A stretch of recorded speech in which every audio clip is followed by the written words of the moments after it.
Hai, apa kabar semuanya? Semoga kabar Anda baik-baik saja.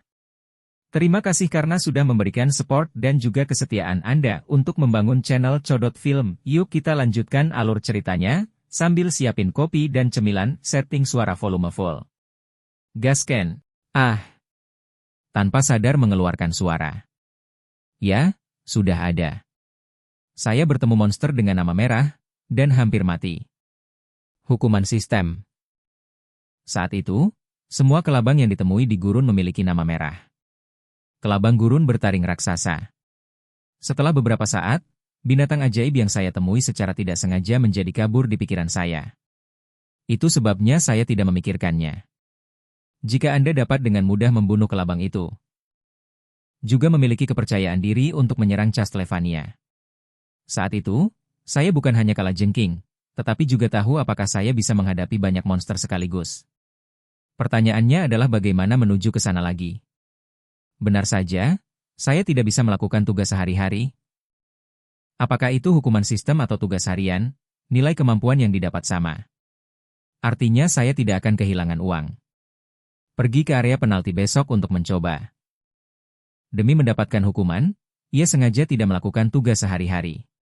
Lucu memikirkan saya yang hampir mati saat pertama kali melihat kelabang.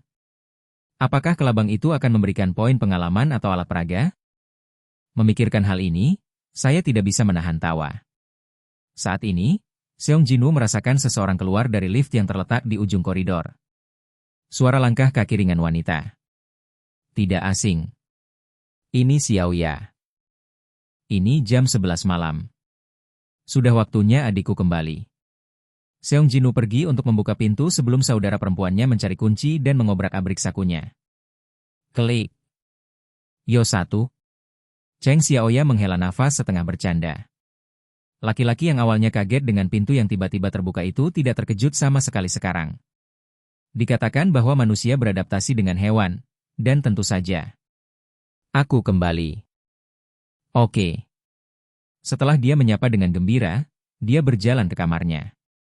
Ketika saya hendak menutup pintu dan kembali. Kakak.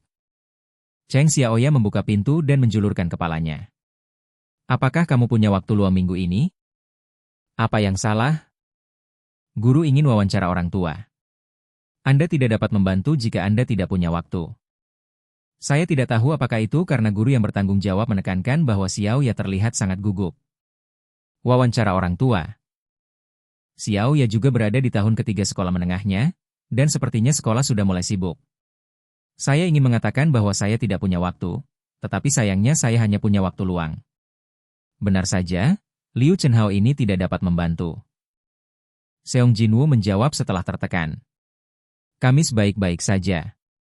Benarkah? Terima kasih, saudara. Ekspresi Xiaoya menjadi ceria. Melihat suasananya, aku tahu dia ingin datang dan memelukku, jadi aku melambai dengan cepat. CK. Xiaoya memberinya pandangan dan menutup pintu. Cheng Jinwoo menghela nafas. Panggil 1. Beberapa pertarungan tim, perjalanan ke area penalti, dan wawancara dengan orang tua lusa. Ini akan menjadi minggu yang sibuk. Cheng Jinwoo keluar dari rumah sangat awal. Jadwal hari ini penuh. Liu Chenhao berkata bahwa dia memesan 4 portal. Dia ingin menebus bagian besok. Juga, pikirkan tentang kecepatan serangan baru-baru ini. Menyerang 4 atau 5 ruang bawah tanah sehari bukanlah masalah. Hanya saja beberapa portal level C jarang muncul di tempat yang berdekatan. Semoga beruntung hari ini. Dia mencapai pintu timur apartemen dengan cepat. Tapi dia tidak melihat mobil van Liu Chenhao yang telah menunggu di depan pintu. Ada juga gerakan yang mencurigakan. CK. Jika sesuatu seperti itu tidak terjadi kemarin, itu sudah berakhir. Tapi jangan pikirkan itu hari ini. Jelas diperingatkan. Cheng Jinwoo dengan cepat melihat seorang pria berjas di sudut. Pria yang melihat arlojinya belum menyadari pendekatan Seong Jinwoo. Cheng Jinwoo berdiri di depan pria itu dan memanggilnya. Hai. Pria itu terkejut. Cheng, pemburu Cheng Jinwoo. Rasanya seperti bertemu hantu. Awalnya, saya hanya ingin melihat ini, jadi saya kehabisan napas dan mendekatinya. Cheng Jinwoo mendecakkan lidahnya di dalam hatinya. Apakah kamu dari persekutuan harimau putih? Apa? Ah, ya. Saya Hikize dari bagian manajemen kedua dari White Tiger Guild. Bawahan yang disebutkan kepala seksi An Haomin kemarin mungkin adalah pria ini. Senang bertemu denganmu. Hikize melihat ekspresi Cheng Jinwoo dan mengulurkan tangannya. Hanya melihat pria yang ingin berjabat tangan dengannya, Cheng Jinwoo sedang tidak mood sekarang. Melihat Cheng Xiaoyu yang diam-diam menatapnya, Hikize meletakkan tangannya karena malu. Sepertinya aku telah mengatakan bahwa aku tidak punya ide untuk bergabung dengan guild saat ini. Hikize menjabat tangannya dengan tergesa-gesa.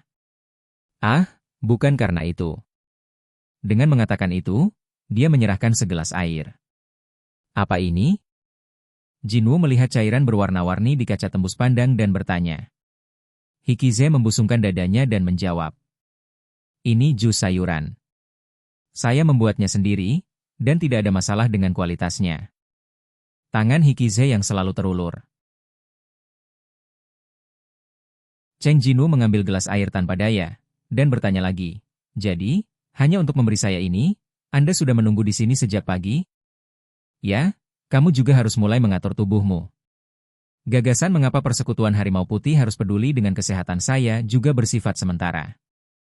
Hikize membungkuk dan berjalan pergi dengan senyum ceria. Sampai jumpa lain kali, Tuan Pemburu. Melihat Hikize yang sedang melambai, Xiaoyu juga melambaikan gelas airnya. Adalah orang yang menarik. Setelah Hikize menghilang, Cheng Xiaoyu menatap kosong ke gelas air. Saya mendengar cerita raja asuransi yang membagikan minuman bakteri asam laktat untuk memenangkan hati pelanggan, tetapi karyawan yang membuat jus sayuran sendiri harus menjadi yang pertama. Apapun itu diberikan oleh orang lain, jadi tidak mudah untuk membuangnya. Meski tidak mungkin, jika racun dilepaskan, itu tidak akan menjadi masalah bagi Cheng Jinwoo yang memiliki keterampilan detoksifikasi. Jadi, mari kita mencicipi dulu. Mengisap satu. Seong Jinwoo menyesap dengan sedotan yang dimasukkan ke dalam gelas air, matanya membelalak. Sangat lezat. Lalu terdengar suara yang familiar. Saudara laki-laki. Melihat ke belakang, Liu Chenhao berjalan ke arahnya. Liu Chenhao melihat ke arah Hikize menghilang dan menggerakkan mulutnya dan berkata, "Saudaraku, siapa orang itu tadi?" Berdiri di sini sejak tadi. Cheng Jinwoo menjawab dengan sederhana. Penjual asuransi. Aha. Yu Chenho yang lugu dengan mudah menerima apa yang dikatakan Cheng Jinwoo. Di mana mobilmu? Seong Jinwoo melihat sekeliling dan bertanya. Mengetahui bahwa Hikize ada di sini berarti Liu Chenhao juga telah lama tiba. Anehnya, mobil Liu Chenhao tidak terlihat. Berhenti di sana, saudara. Bagaimana? Bukankah ada beberapa pembunuhan tanpa pandang bulu di sekitar sini baru-baru ini?